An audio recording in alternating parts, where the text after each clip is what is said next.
Assalamualaikum warahmatullahi wabarakatuh. Selamat pagi, salam sejahtera buat kita semua. Perkenalkan, nama saya Sabran Lauri, dosen tetap program studi destinasi pariwisata di Politeknik Pariwisata Makassar.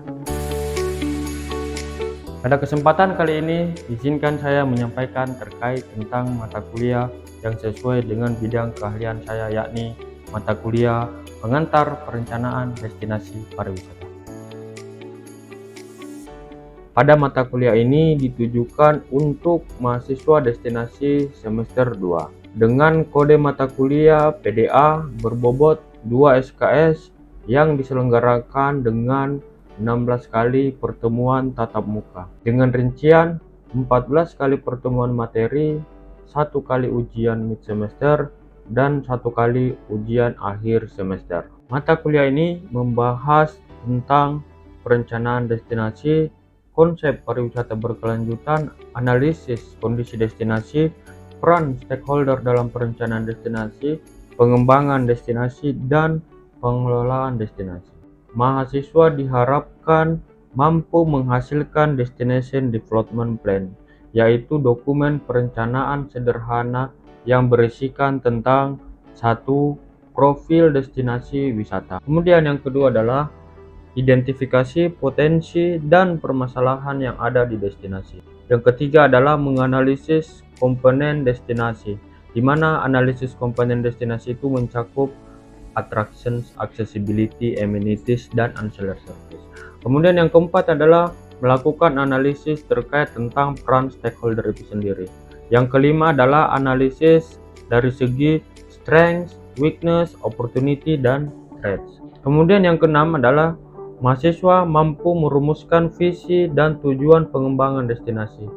Yang ketujuh adalah strategi dan program pengembangan destinasi itu sendiri. Kemudian yang kedelapan adalah dia harus melakukan rekomendasi penerapan konsep prinsip sustainability tourism.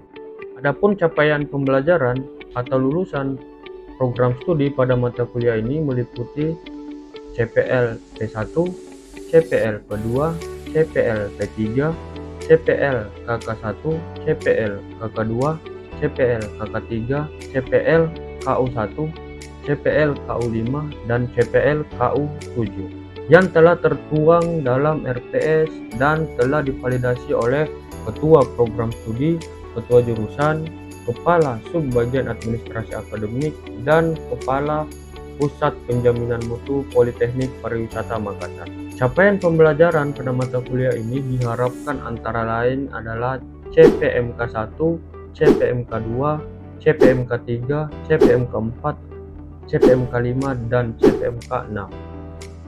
Ada 3 komponen yang dikembangkan pada mata kuliah ini, yakni 1. Pengetahuan, di mana meliputi 1. Memahami konsep dan teori perencanaan destinasi. Kemudian yang kedua, memahami pengembangan pariwisata berkelanjutan. Yang ketiga, memahami metode analisis dalam perencanaan destinasi. Adapun keterampilan atau skill, 1 adalah menganalisis potensi dan permasalahan destinasi. Kemudian yang kedua, mengelola data dasar untuk melakukan perencanaan. Yang ketiga adalah menyusun rancangan awal dalam pengembangan destinasi. Yang keempat adalah menyampaikan hasil analisis secara lisan dan tulisan. Adapun dari segi sikap atau attitude, mahasiswa diharapkan 1. Berpikir kritis dan sistematis. Kemudian yang kedua adalah bekerja sama dalam tim. Yang ketiga adalah menjunjung etika akademik. Dan yang keempat adalah memilih kepaduan terhadap keberlanjutan lingkungan, sosial, dan budaya. Selanjutnya adalah menghargai partisipasi masyarakat dan pemangku kepentingan dalam pengembangan destinasi itu sendiri. Dalam proses pembelajaran, saya menggunakan berbagai media pembelajaran untuk mendukung tercapainya tujuan pembelajaran secara efektif. Media yang saya gunakan meliputi PowerPoint, video pembelajaran, studi kasus, buku, dan jurnal ilmiah.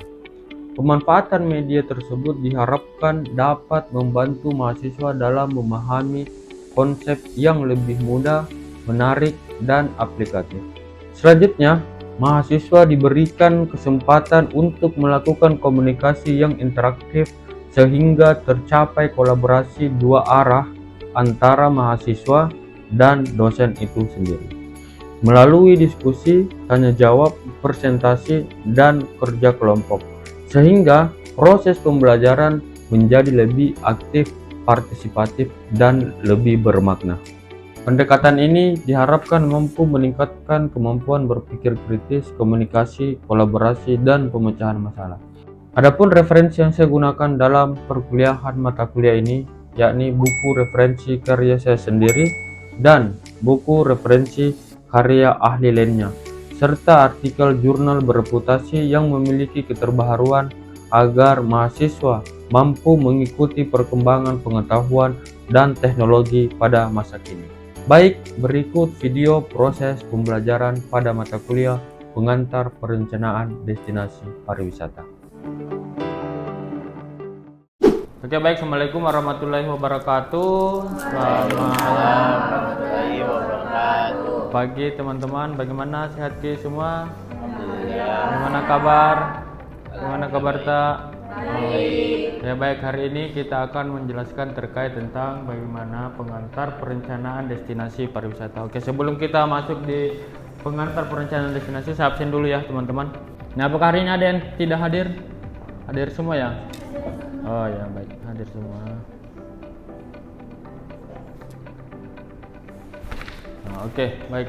Nah, hari ini adalah pertemuan kedua terkait tentang pengantar perencanaan destinasi. Nah, sekarang teman-teman harus mengetahui, karena Anda masih kategorinya semester 2 dan masih kategorinya statusnya awal, maka pada kesempatan kali ini kita akan menjelaskan terkait tentang bagaimana konsep pengantar perencanaan destinasi. Jadi memang di dalam destinasi itu ada 3 output. Satu, yang pertama adalah perencanaan, kemudian yang kedua adalah pengelolaan, yang ketiga adalah pengembangan. Jadi kalau misalnya teman-teman nanti kalau misalnya mau lulus, pada saat mau lulus, output dari pelaksanaan kegiatan perencanaan destinasi itu ada 3. 1 perencanaan, 2 pengembangan, 3 pengelolaan.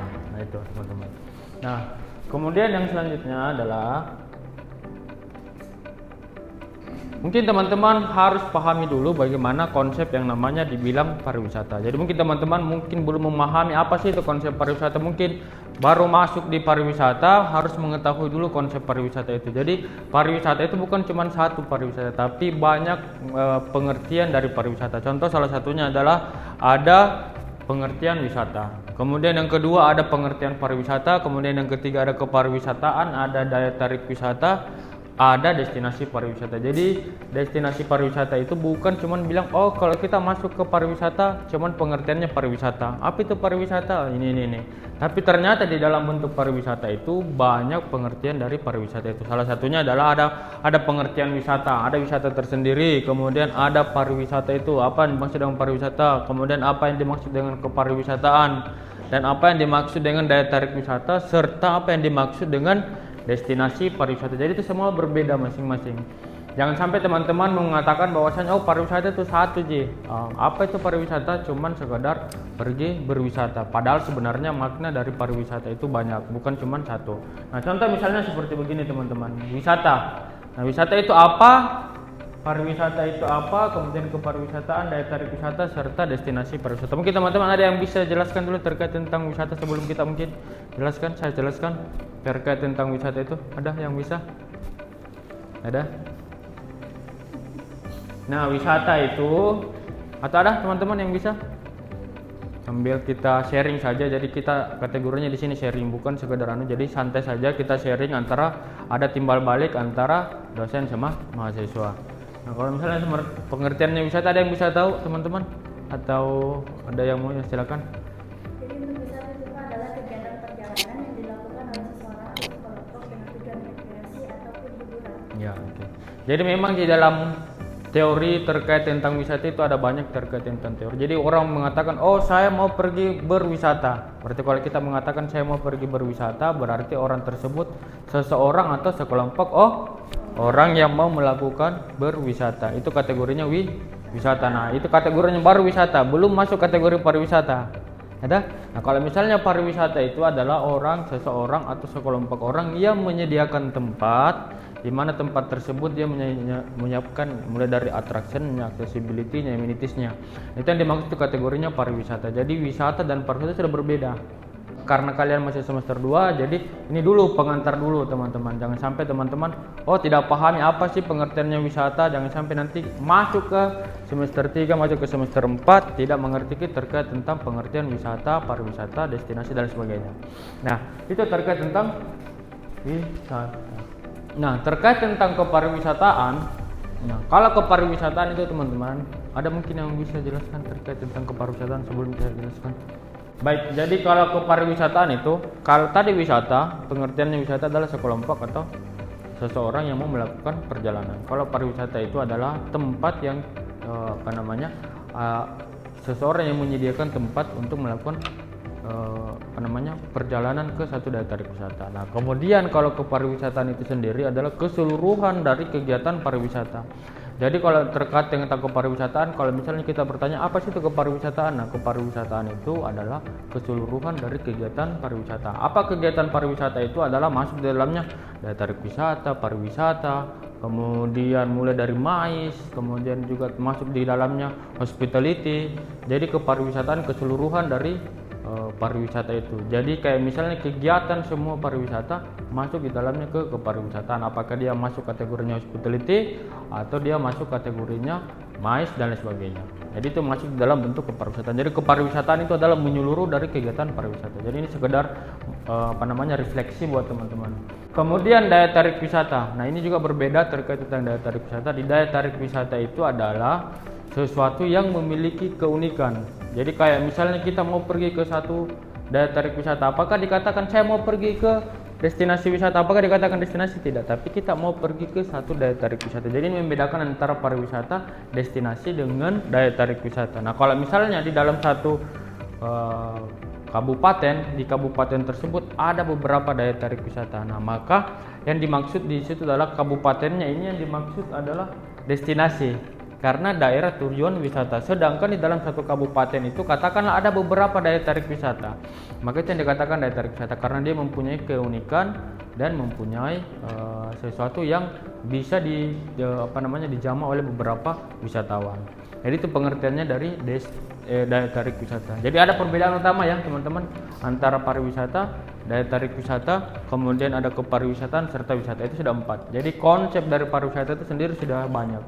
Nah, sekarang kita lanjut ke destinasi pariwisata karena teman-teman jurusannya destinasi pariwisata. Jadi teman-teman harus paham dulu itu apa pengertian destinasi pariwisata. Nah, destinasi pariwisata itu adalah daerah tujuan wisata. Contohnya misalnya saya dari Kendari. Nah, daerah tujuan wisatanya saya itu adalah mau ke Makassar. Nah, maka kategorinya adalah itu masuk kategori destinasi pariwisata. Nah, di dalam destinasi pariwisata itu ada beberapa banyak daya tarik. Nah, itulah yang membedakan antara daya tarik wisata. Jadi sampai sini paham nah, teman-teman?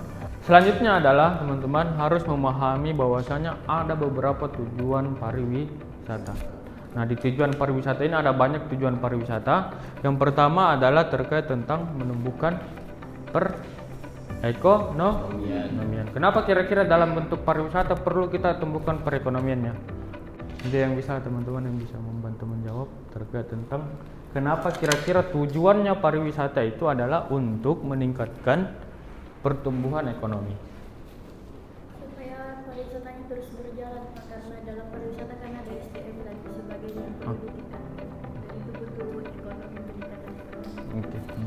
Nah, jadi begini teman-teman, di dalam tujuan pariwisata, salah satu tujuannya pariwisata itu adalah untuk meningkatkan perekonomian. Kenapa meningkatkan perekonomian? Karena ketika kita berada di satu daya tarik wisata, di daya tarik wisata itu ada yang namanya UMKM. UMKM ini adalah di dalamnya adalah ada attraction, accessibility, amenities dan ancillary service. Nah, di dalamnya ada akomodasi. Nah, akomodasi tersebut katakanlah misalnya di satu daya tarik wisata dia tidak memasukkan akomodasi, maka di dalam destinasi tersebut kemungkinan besar pertumbuhan ekonominya akan semakin turun karena dia tidak melihat apa kira-kira menjadi tujuan utamanya dari pariwisata ini. Padahal tujuan pariwisata ini adalah meningkatkan perekonomian. Makanya kita harus menyediakan dulu tempat untuk bisa menumbuhkan perekonomiannya kita. Nah, saya punya daya tarik wisata, tapi ketika saya punya daya tarik wisata, saya tidak kembangkan daya tarik wisata tersebut, maka kemungkinan besar pertumbuhan ekonominya. Nah, salah satu bentuk perencanaan yang saya lakukan adalah saya membuat akomodasi yang ada di sana. Apa bentuk akomodasinya? Ya, saya menjual beberapa homestay yang ada di sana. Oh, saya siapkan homestay yang ada di sana. Nah, salah satu bentuk homestay ini dari perencanaan itu timbullah pengembangan. Nah, bentuk pengembangannya adalah saya memasukkan kategorinya adalah memasukkan beberapa akomodasi di dalamnya. Tujuannya apa? Terciptalah peningkatan ekonomi di daya tarik wisata. Nah, makanya tujuan dari kepariwisataan itu adalah teman-teman adalah meningkatkan perekonomian. Itu salah satu bentuk tujuan. Jadi itu salah satu tujuannya. Nah, kemudian yang kedua adalah meningkatkan kesejahteraan rakyat. Kenapa meningkatkan kesejahteraan rakyat? Kira-kira kenapa, teman-teman? Kira-kira kenapa misalnya saya punya daya tarik wisata, saya punya destinasi. Kenapa kira-kira di dalam teori mengatakan bahwasanya di dalam tujuan pariwisata itu meningkatkan kesejahteraan rakyat? Kenapa di dalam teori tersebut? Ada mungkin yang bisa membantu teman-teman menjawab terkait tentang tujuan dari pariwisata itu? Meningkatkan kesejahteraan rakyat. Jadi slow saja ya teman-teman, kita ada timbal balik antara dosen sama mahasiswa. Nah, kenapa meningkatkan kesejahteraan rakyat? Sama pada dasarnya meningkatkan pertumbuhan ekonomi. Ketika kita tumbuhkan ekonomi yang ada di sana, maka kemungkinan besar peningkatan kesejahteraan juga itu pasti akan maju. Karena kenapa? Karena pertumbuhan ekonominya semakin maju, maka semakin bertumbuh juga kategorinya kesejahteraan rakyat yang ada di sana. Karena kalau misalnya kita sudah menyiapkan pengembangan pariwisata di awal, kita sudah perencanaannya, kemudian kita kembangkan, maka kemungkinan besar ketika pertumbuhan ekonominya maju, maka meningkatkan juga kesejahteraan rakyat yang ada di situ. Contoh misalnya seperti begini, teman-teman bikin UMKM yang ada di sana. Bentuk UMKM-nya apa yang ada di sana? Oh, teman-teman menjual souvenir yang ada di sana. Kenapa harus menjual souvenir yang ada di sana? Karena salah satu bentuk UMKM kita kembangkan di situ adalah kita melihat apa kira-kira yang menjadi ikonik yang ada di daya tarik wisata tersebut. Oh, saya punya ikoniknya terkait tentang marine tourism. Maka saya buat sesuatu yang bisa saya jual terkait tentang marine. Misalnya saya buat beberapa UMKM dari bintang laut. Kemudian saya jual ke nah, salah satu bentuknya adalah meningkatkan pertumbuhan ekonomi dan meningkatkan kesejahteraan rakyat. Nah, itu salah satunya bentuknya. Nah, kemudian yang kedua adalah menghapus kemiskinan. Sebenarnya pada dasarnya tujuan utama dari pariwisata itu bukan cuma sekedar yang pertama adalah meningkatkan perekonomian, meningkatkan kesejahteraan, tetapi juga salah satunya adalah menghapus kemiskinan. Kenapa menghapus kemiskinan? Karena pada dasarnya pariwisata itu bisa membangun dari bawah ke atas, bottom up. Nah, kenapa bottom up? Karena pariwisata itu selalu dibangun dari dasarnya adalah untuk meningkatkan pertumbuhan ekonomi. Ketika pertumbuhan ekonomi ini dibangun, maka otomatis kemungkinan besar 30% atau 70% yang ada di sana akan menghapus kemiskinan yang ada di sana. Karena apa? Menciptakan lapangan pekerjaan. Contoh misalnya seperti begini, saya punya destinasi yang ada di Makassar. Nah, ketika saya punya destinasi di Makassar, kemudian saya panggil investor. Pada saat ada investor datang, investor ini membuka lapangan pekerjaan kepada warga yang ada di situ. Ketika destinasi tersebut investor tersebut datang, kemudian memberikan kesempatan kepada masyarakat yang ada di sana untuk bekerja di tempat, kemungkinan besar akan menghapus kemiskinan yang ada di sana. Karena apa? Bisa memberikan SDM terkait tentang daya tarik wisata yang ada di situ. Seperti begitu teman-teman. Nah, kemudian yang keempat adalah terkait tentang bagaimana caranya mengatasi pengangguran. Memang kalau kita menciptakan salah satu bentuk penciptaannya tujuan pariwisata adalah mengatasi pengangguran. Kenapa mengatasi pengangguran? Karena kita menciptakan lapangan kerja sendiri. Nah, itu salah satu bentuk tujuan dari pariwisata. Nah, di dalam bentuk pariwisata juga teman-teman juga mungkin akan sering mendengarkan terkait tentang pelestarian alam, lingkungan, dan sumber daya. Kenapa ini? Memang di dalam sustainability tourism, dalam pengembangan pariwisata ada yang dikatakan yang namanya sustainability tourism. Apa yang dimaksud dengan sustainability tourism? Atau adalah keberlanjutan pariwisata. Memang kalau kita berbicara terkait tentang pariwisata, maka kita harus berbicara terkait tentang keberlanjutan pariwisata tersebut. Apa bentuk keberlanjutan dari pariwisata tersebut? Masuk di dalamnya adalah melestarikan alam. Nah, salah satu bentuk pelestarian alam bagaimana nanti kita akan jelaskan di sesi selanjutnya. Kemudian di dalam sustainability tourism juga itu ada namanya environmental sustainability atau lebih ke environmental, lebih ke lingkungan. Kenapa memang lingkungan? Karena pariwisata itu akan tumbuh berkembang apabila lingkungan yang kita jaga berada di daya tarik wisata tersebut, lingkungannya bersih, lingkungannya tidak kumuh, sehingga wisatawan mau datang ke daya tarik wisata kita. Contoh misalnya beberapa ada daya tarik wisata yang di Indonesia, salah satunya itu kalau saya tidak salah ada beberapa daya tarik wisata. Nah, pada saat kita mau pergi ke daya tarik wisata tersebut, ternyata daya tarik wisata tersebut dia tidak mengikuti konsep dari environmental sustainability atau lebih ke lingkungan, maka kemungkinan besar wisatawan tidak akan pergi ke daya tarik wisata tersebut. Kenapa? Karena lingkungannya kurang bagus. Baru dilihat lingkungannya, pengelolaan sampahnya kurang bagus, maka kemungkinan besar wisatawan tidak akan pergi ke sana. Makanya salah satu tujuan dari pariwisata itu adalah environmental sustainability atau lebih ke environmentalnya atau lebih ke lingkungan. Nah, kemudian yang selanjutnya adalah sumber daya. Sumber daya ini kenapa dikatakan sumber daya? Karena di dalam tujuan pariwisata juga salah satunya harus mempunyai sumber daya alam. Nah, bentuk sumber daya alam itu adalah sebenarnya kita sendiri yang mengelola sumber daya alam tersebut. Oh, kita punya potensi daya tarik wisata tapi kita tidak bisa mengelola daya tarik wisata tersebut, maka ya sama halnya kita akan membuang potensi yang ada di daya tarik wisata tersebut. Makanya teman-teman ketika punya daya tarik wisata, nanti ketika output dari teman-teman punya daya tarik wisata, maka perbaiki adalah sumber dayanya. Sumber daya apa? Baik sumber daya alam maupun sumber daya manusianya. Karena apa? Tujuannya untuk menciptakan lapangan pekerjaan di daya tarik wisata itu. Nah, kemudian yang selanjutnya adalah terkait tentang memajukan kebudayaan. Masuk di dalamnya sustainability tourism. Di sustainability tourism yang keempat itu kategorinya adalah socio and cultural. Kenapa socio and cultural? Karena salah satu bentuk pengembangan pariwisata atau perencanaan pariwisata itu masuk di dalamnya ada cultural, di dalamnya ada budaya. Kenapa budaya? Budaya itu ada banyak, bukan cuma sekedar budaya tari-tarian termasuk budaya. Jadi kita melihat apa yang ada di daya tarik wisata tersebut. Ketika kita pergi ke satu destinasi, maka yang harus kita tampilkan kepada wisatawan adalah budayanya kita. Apa bentuk budayanya kita? Kenapa orang-orang wisatawan luar negeri mau datang ke Bali? Karena dia mau melihat adalah budayanya kita. Kenapa orang-orang wisatawan dari luar negeri mau datang ke sini, mau melihat bagaimana kebudayaan yang ada di Toraja? Karena kebudayaan ini juga salah satu bentuk daya tarik tersendiri bagi wisatawan. Nah, kemudian adalah mengangkat citra bangsa. Kenapa bentuk dari tujuan pariwisata itu adalah citranya bangsa? Karena seperti begini, semakin banyak wisatawan yang datang ke satu daya tarik wisata, ke satu destinasi, maka citra daya tarik wisata tersebut itu sangat bagus. Karena kenapa? Oh, saya mau pergi ke satu daya tarik wisata. Kenapa saya mau pergi? Karena orangnya yang ada di sana ramah. Citranya kita berada di situ sangat baik. Nah, itu salah satu bentuk sehingga seseorang wisatawan mau datang, tujuan utamanya wisatawan mau datang ke satu daya tarik wisata atau ke destinasi adalah salah satunya adalah meningkatkan citra bangsa itu sendiri. Ya, itu seperti salah satunya.